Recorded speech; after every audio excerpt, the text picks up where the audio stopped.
Hey, this is Mike Campbell from Mike Campbell and the Dirty Knobs, and you are listening to Walking the Floor. I'm walking the floor over you. Walking the floor. I'm walking the floor. Walking the floor over you. Hola, senors and senoritas. This is Chris Shiplet, and you are listening to episode number 210 of Walking the Floor. Oh boy, what a day. I gotta tell you, I had an appointment at the DMV this morning, and I woke up and I drank my coffee and I ate some breakfast, and I was like steeled up to go to battle because I had to go to the DMV, and you know, you're just used to that being kind of a nightmare. But I gotta tell you what, Culver City DMV took care of business today and kind of restored my faith in institutions of governmental power and restored my faith in humanity just a little bit. They made it easy. I'm shocked. Almost had a heart attack. So that was good. And also, by the time this episode hits the streets, Studio 666 will be in theaters. So I encourage you to go check that out for your gore and rock and roll and silliness. And while you're doing that, why don't you check out our good friends at Zounds.com? Because, you know, everything is costing more these days. And you don't want to let increased cost prevent you from owning the gear you want. So you can buy your gear from Zounds.com using one of their easy monthly payment plans, where you always get fast and free shipping on every single order. Zounds.com. Okay, let's get to the interview.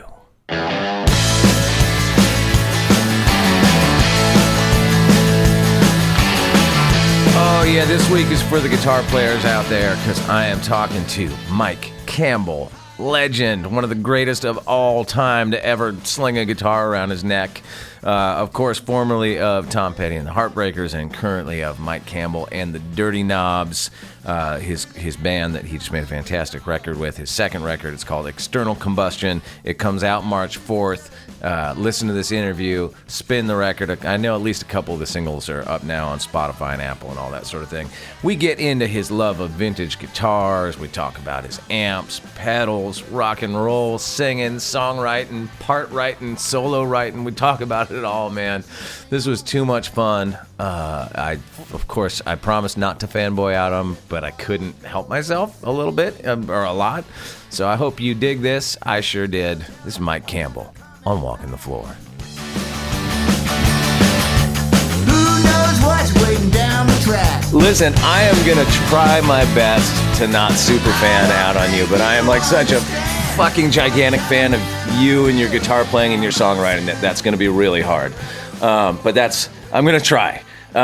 You know, you must know that your name is like for every guitar player really that's followed in your wake, your name is a constant reference point when people are making records and rehearsing and learning songs and stuff. That thing of like, oh, do a Mike Campbell kind of thing on this. Do a Mike Campbell thing.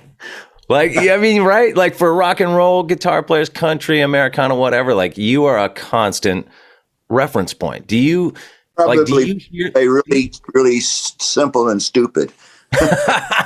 Well, I mean, that's a really good point, though. Like it's not simple to have that discipline of writing a deceptively simple hook. That's like kind of the hardest thing, and that's like what you've done. That like you've gone to that well a million times over the last several decades. But do you hear your influence in all the rest of us? Well, only when someone mentions it like you do. I don't think about that. It's I feel very blessed, and I don't know. We all have our soul and our spirit that comes through our playing, and I never really analyzed it too much. I just kind of feel like I'm a result of my influences. Back in the 60s, it was a great time for guitar players, for the Beatles, Sure. Stones, Kinks, Animals, the Beach Boys, the Zombies. There were so many great guitar bands, and I just soaked that up and try to emulate that when I play, because that's the stuff I love. And it's just, it's kind of instinctual. I don't really think about it. And I don't, think about what you just said, unless somebody comes and says, oh, somebody might say to me, "Oh, your music is the soundtrack of my life," or whatever. And I go, "Yeah, mine too," you know.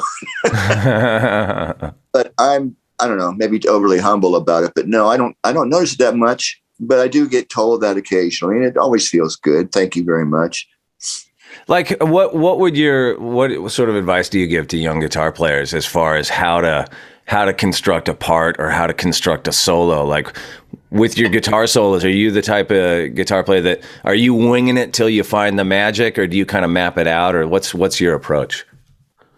I usually like to wing it within a framework of, I know what key I'm in, and I listen to the vocal real close, and what the vocal is what notes he's singing, and the feeling in the singer, and I try to emulate that and answer that as if I was another voice. And that sometimes leads you into nice melodies, but I like to not think things out too much in advance. Occasionally I do, but mostly I like to just, say, run the tape and let me, fiddle around till I find something. And usually, in a take or so, you go, oh, well, there's some bits. Now I can zero in on that and try to develop that into the song, I mean, I think of songs like, there's an endless list, but, You Got Lucky, or, the guitar solo in American Girl, where those guitar parts are as much, to me, the hooks of the song as the vocal melodies and the words. Do you tend to are you coming up with that after the song comes together usually? I mean, I know you've recorded so many songs. I'm sure you've done it every which way imaginable, but, generally how do you do that? Well, each song is kind of different. It has different problems to solve and different spaces to fill. Like An American Girl, that was pretty much live. We were on 8-track back at the time. And I think I doubled the ending or something, but mostly that was on the fly. You Got Lucky was built up from a demo I had. And I remember that the little melody, da, da, da, da, da, da, da, was something I had played on a keyboard on my demo. And I suggested, why don't you do it like a Clint Eastwood sound, like spaghetti Western vibe. That line on the guitar. So he took and directed me into how that came out. And that was the melody of the song. And then some of the other stuff is just noodling, kind of bluesy, answers to the vocal and things like that. It's funny with, and I guess this speaks to the power of video at that time, and me being a kid watching MTV, 24 hours a day. But I always remember you from that video playing that cool old Gretch. And it's like, now knowing what I know about records being made and all that sort of thing, like, that's not necessarily the guitar you played on that song on the recording that we all know and love, but to me it is. And I've sat in the studio 8 million times with a Gretch trying to reproduce that sound, It's really kind of a surf sound, but it won't bust your bubble. But on the recording, it was not a Gretch. What was it? A Strat with a wang bar on it. Okay. It's kind of a tight wang bar, I like them looser. That one was kind of, but it kind of created that vibe for that song. Yeah. I think of you, like, historically, I always think of you playing a Telly or a Les Paul, but I mean, you've played, obviously 12-string Rickenbackers and Gretches and everything there is to play, and Strats and all that sort of thing. But what is the secret to your tone? Because I know, like, at times, I feel like you were mostly playing through an AC-30, but I think in recent years, you're more of a Princeton guy. Do I have that right? Like, what? But it's always you, Well, you're right. It's the player, the hands and the touch, and how you set the gain, right, to create the sustain that you need. But it's funny, the Heartbreakers, when we started out, we were so green. We had big amps, like Box Super Beatles, 100-watt amps that were so loud on stage, And as the years went on, our amps kept getting smaller and smaller. But I hit on the Princeton and the Fender Tweed Deluxe together. I like that. I was doing that with my Dirty Knobs band in the clubs. And that seemed to work really good. So I started putting that up on the stage with the Heartbreakers, and they put mics on it, and it sounds huge, you know. So that's my setup is mostly the Princeton and mixed in with a Tweed Deluxe. And do you kind of drive those hot, or like where do you set the volume on them? I have pedals if I want to drive too hot. I try just to get a relatively punchy sound, not too clean, not too dirty on the amp. Yeah. Then if I need to pump it up, I'll hit a pedal or something. You know, that it reminds me, I remember hearing for years, and you can confirm or deny this rumor, that you had bought up all the way huge camel toe pedals. You know those pedals? And that's why they were so hard to find, is because Mike Campbell had all of them at his house. Is there any truth to that rumor? No, I only have a couple of them, but they are hard to find. And I like those because there's like two levels in one pedal. Yeah. You know, what I call the green channel, which is a normal tone, and then the red channel, which is overdriven. And so with the go between the two sounds. And what else do you keep on your pedal board? I have a delay and a line 6 chorus that I sometimes use. Occasionally a wah-wah pedal. And occasionally lately I've got this Fender Leslie guitar amp that I put behind my rig. It's just kind of on all the time with a slow Leslie to kind of really? But that's it. Mostly just an overdrive, a delay, chorus now and then. That's what I usually do. I don't remember in the Heartbreakers. My memory, and I saw you guys live, a bunch of times, but I don't remember you doing a ton of singing or any singing at all. But on now that you've stepped into putting this band, the Dirty Knobs, together, here you are fronting it and singing lead vocals and sounding totally like realized and confident and comfortable as a singer, which is not an easy thing to do. Were you singing that whole time, or is that something that you've kind of jumped into more recently? I wish I would have been singing earlier in my life, but I only kind of started doing it later on. And Tom was so intimidating, and it was usually, well, you sing it, you sound better than me, So I would avoid that and just focus on music. And then as the years went on, I got so many songs and demos that more than Tom could deal with. So I started messing around with lyrics and singing just to see what they would sound like. And then I found that I enjoyed it, and the confidence is the main thing. But playing with the Dirty Knobs in a bunch of clubs and stuff, I was slowly able to get over my fear and insecurity and just get up there and do it, Yeah, I mean, I can relate. I sort of started singing later and was, had been playing guitar in bands forever, and then it's taken a long time for me. It took me a really long time to just get comfortable kind of with the sound of my own voice, whatever that is, Yeah. Well, I remember once the first time I sang a couple of demos, I gave them to Tom. He goes, "It sounds like me." That's a good thing. I said, "I'm not trying to sound like you, but I guess it does." And I've had other people tell me that there's some nuances in my voice. I guess because we grew up with the same dialect and cadence or what. And I try to filter that out as much as I can and find my own personality. But some of that's in there. But I used to just hate the sound of my voice. And now I'm kind of comfortable with it, Yeah. It's more about, I really work on my pitch, which is a struggle, but I'm getting better at that. But the most important thing really, like you said, is the confidence and just knowing that you can get this character across, Yeah. your personality and confidence. So that's the key. There are a lot of big bands that sort of frown on their members, doing side projects and having bands sort of outside of the main thing. And I know over your time in the Heartbreakers, obviously you guys as a band did a lot of stuff, backing up Dylan, making records with John Prine and Johnny Cash and playing on other people's records and all that stuff. But was it frowned on to sort of have like, this is my side band, or was it just a case of you were so busy that your hands were full?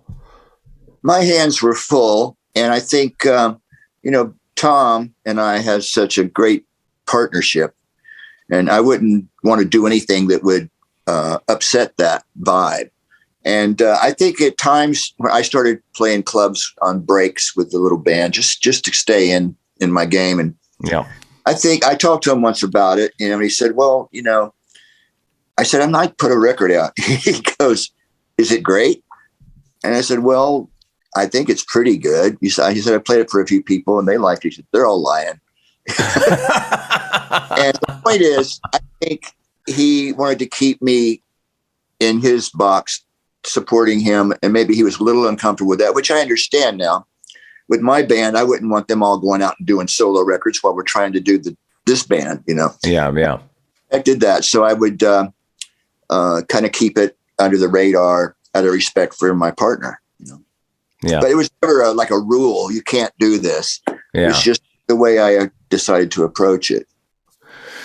Well, let's talk about this new Dirty Knobs record. The album cover, you have one of my favorite guitars of all time, a white Firebird.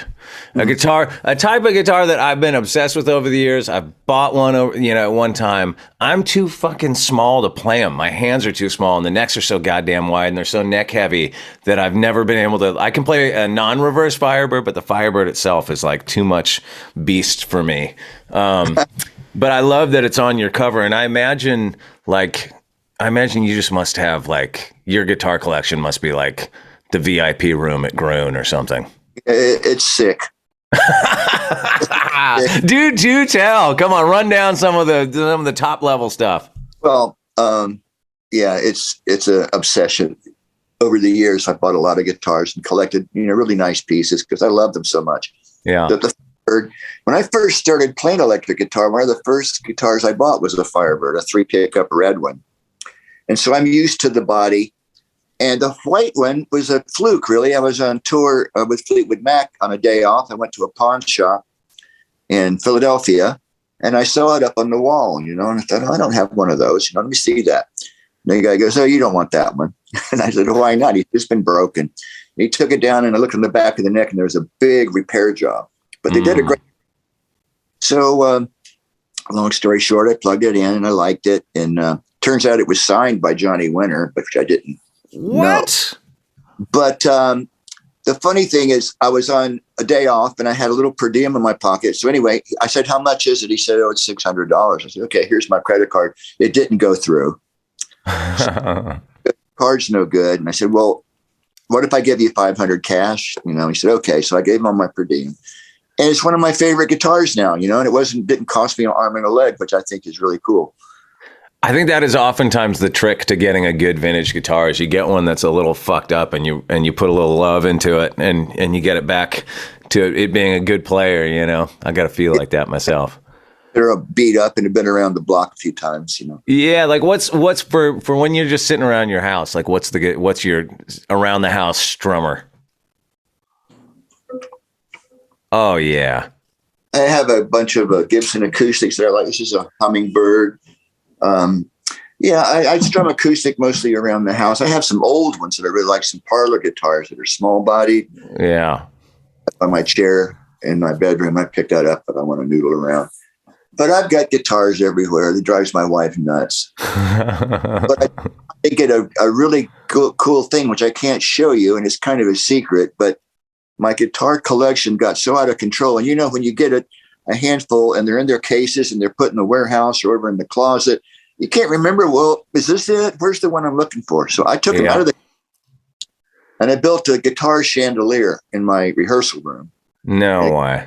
And it's on hydraulic, so it comes down and goes up. And all my vintage guitars are hanging up there where I can test them, Wow.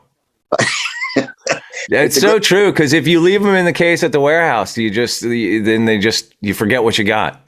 Exactly. So I wanted to see everything. And in my studio, I have a hallway where they're all out of the cases in a line where I can just pull them and work with them, because you have to go dig out of 50 cases. You're going to be there all day. Yeah. So that's my obsession, and I admit to it. Wow, that's amazing. When I put your new record on right off the bat, that first song, "Wicked Mind," is a banger. And my first thought was, Mike Campbell is not mellowing out. And it's kind of like, I mean, there's, it runs the gamut on the record, but a lot of the songs are like riffy rock songs. Don't knock the boogie, man. You got a boogie. Absolutely. Is basically a boogie, rock and roll boogie band, and that's what they do really well. And so a lot of the things that I do with them are up tempo, adrenaline pushing tunes, Yeah. And it's your second one in just a couple of years, which is, I thought was interesting considering the band had been together for like 20 years or something prior to the first record coming out. Yeah, we've been around a long time. And so we're an actual band. We're not just thrown together. We've had time to get organic and telepathic with each other. It's a really great little band. We have a blast. Who are the guys? Who else is in the band? Who are the other guys? The guitar player, Jason Sine, the drummer is Matt Laug, and the bass player is Lance Morrison. And they do sessions and played with lots of people around LA and stuff. Yeah. I kind of nabbed them. What are your similarities? Like, what did you take from being in the Heartbreakers? Like, the sort of the good stuff and the bad stuff as far as being a band leader. Like, what are you trying to do as a band leader that you think was like the good lesson? And then what are you trying to avoid that were maybe things that stuck in your craw as a band member in the past? Well, I don't know if anything stuck in my craw, but I think I understand your question. Being in the band with Tom for all those years was a real lesson in how to lead a band. I mean, he was a great leader. And a lot of it is once again, goes back to confidence. And you want to bring out the best in the other guys. You say the right thing at the right time to make them play to the top of their potential. And basically just, put everybody in a good mood, and make it fun. If you can make it fun, it's going to be good, And I hope I learned that from my old band. And, just don't get pissy with things. Don't get, too uptight about little details. Just make it fun. And everything else seems to follow that. I just met George Draculus at a thing that Foo Fighters were shooting the other day. And he was friends with the director, and he seemed like a really cool dude and just fun to talk music to and everything. Like, what's he like as a producer? Well, he's a guy that makes it fun. He has that ability to walk into a room. In fact, on our first album, we had a song called "Don't Knock the Boogie," which is just an excuse for a guitar showing off. But he came in one day and said, "Don't knock the boogie," and it was putting anybody. And I thought that's a great idea for a song. And so he just says he's funny as hell. He's always cracking jokes, and he's real smart, though. You think that he's just being a clown, but then he'll get right to the point and go, well, that's fucked up. You need to fix that or whatever. He's great to work with, mostly because his vibe is so positive. And he gets into your songs like that. Yeah. He was very helpful with the songs because I write so much in so many different styles that I was a little confused when we started the record. Like, well, what's it going to be? And so he said, well, let's forget this batch. This is a different guy. These are the things that fit with the band the best, and it brings out your voice the best. Let's focus on this element of your writing. I get stuck with a lyric here and there, or in arrangements. He's really great, just helping us direct through the song where it should get loud or soft. And just, he's a joy to work with. I can't imagine working with anybody else. How'd you get Ian Hunter on the record?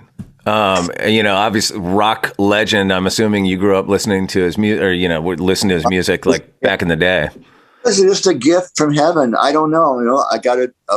I never met him that I can remember, but I got a note from management that Ian Hunter was interested if he'd want to play on one of his songs. He sent me the tape, and I played some guitar on it, sent it back, and he loved it. He sent me another one. I did it, and then I just got a little confident. I said, well, would you maybe want to sing on one of our songs? And he said, sure. So I sent him the tape, and he put a verse and some choruses and a little piano on it. And it was just like, how the hell did I get that to happen? It was just luck.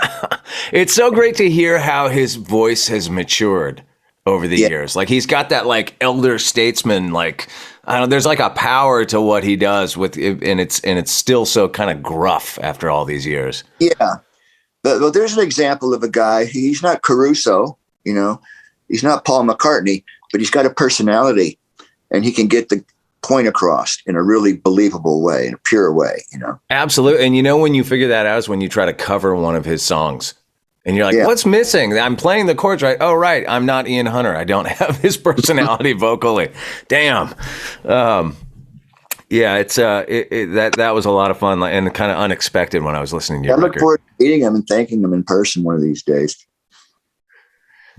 You know, I also have to ask with some of the other guests and some of the things you've done over the years. Like, I know you produced that Marty Stewart record, and of course played with Johnny Cash. But also having Chris Stapleton on your first Dirty Knobs record and Margot Price on this one.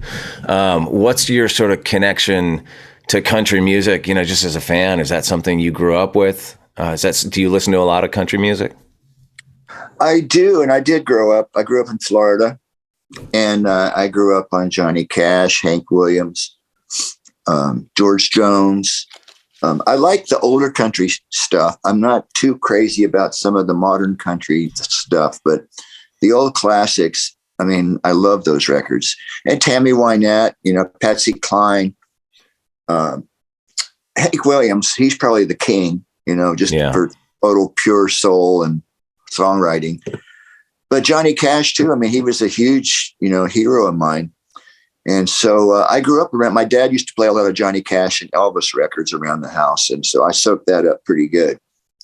And then to get to work with Johnny later was a real miracle. But so, yeah, I have a lot of country in my blood, I guess, because I grew up there. You ever woodshed that style on guitar? Say what? You ever woodshed that style on guitar? Like sit down and figure out all those classic sort of country licks? I'm not a woodshedder per se. I listen. I just kind of pick it up by ear. You know, I rarely will, you know, break something down and try to learn it. No, I just try to, you know, soak up the vibe of it and then do my own version of it, you know. It's one of the things I love about, and I think drew me to country music in the first place was, of course, the guitar playing. But I also love the tradition that country artists seem to have where, like, you know, I mentioned you produced that Marty Stewart record. Marty Stewart is just like a burning shit hot guitar player, you know, and incredible. Vaughn. And then he has Kenny Vaughn in his band. You know what I mean? It's like reminiscent of, like, you know, there'll be a Merle Haggard session and they've got like, you know, they've got James Burton and favorites, yeah, and then, like, you know, I love those Scotty Moore and Luther Perkins. Sure. I heard that growing up, and it really got into my DNA, I think. But those guys are so simple, but really, really good. And of course, James Burton, he can rip it up pretty good too. I like him a lot. Oh yeah.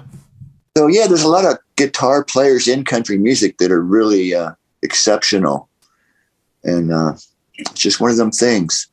And, you know, especially if there's a little rock and roll influence in there, I usually gravitate toward that.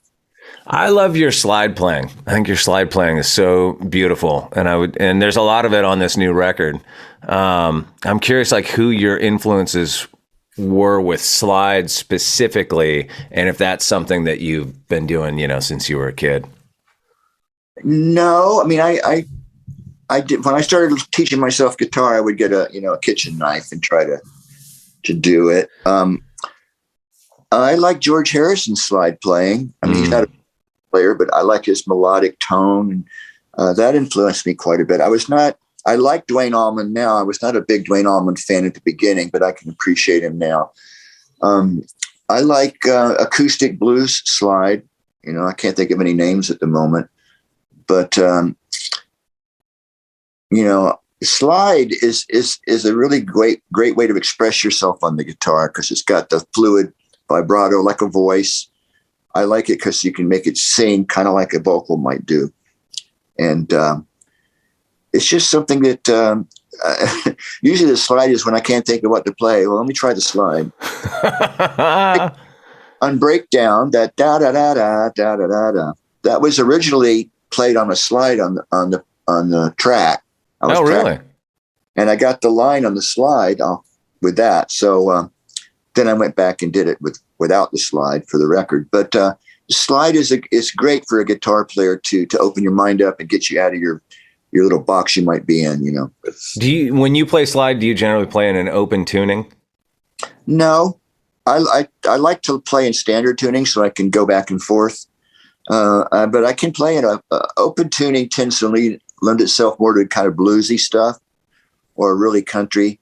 But if you play in standard tuning, it's a little more, I tend to play a little more melodic, more George might play.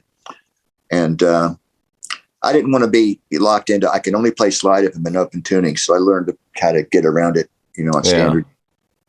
Yeah, that can be a drag. I've done that many times myself where I'll record a slide part in an open tuning, but the whole rest of the song is not. And you always have that sort of thing. Well, now how am I going to do this live? And if you've got some minor chords and things, on open tuning, sometimes that can be a little bit of a math problem. Do you have like a couple of guitars specifically set up for slide, like with high action, or do you just play them kind of normal?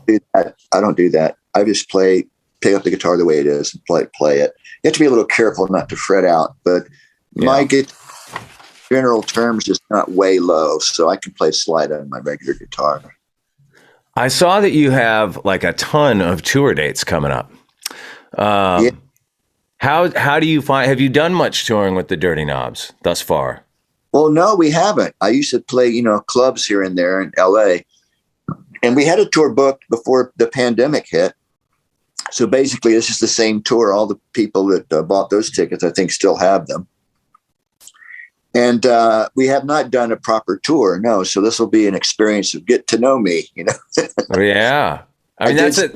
I did spring for the tour bus, so we'll be on the bus in our little bubble, We won't be greeting. We're not going to be, careless with the virus out there and all. So it's going to be a close-knit little group. And but I'm looking forward to it. I love playing the 400 to 600 size venues. It's really, I like playing in that thing. And I'm doing some opening dates. Chris Stapleton, I saw that, opened some bigger shows. We'll be like third on the bill, but that'll be fun too. But mostly the Knobs are going to be playing, clubs and theaters and things like that. We're starting over, Chris.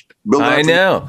Are you excited at that prospect to go out? And it's a very different experience. And I say this as somebody who, I've been in Foo Fighters for 22 years, and those shows are a very different animal than when I go out and do my solo stuff. And the big difference outside of the obvious stuff of size and all that sort of thing is it's very different being on stage trying to win a crowd over with songs that they don't know and aren't familiar with in the same way as like this catalog of songs that, like you said, are like the soundtrack to people's lives. Like, are you excited by that prospect, or how does that?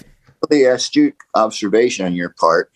And the Dirty Knobs, when we used to play around, Southern California, we had that challenge. I'm not going to go out and play American Girl or Breakdown or Running Down a Dream. These are songs you've never heard before, and I'm going to make you like it.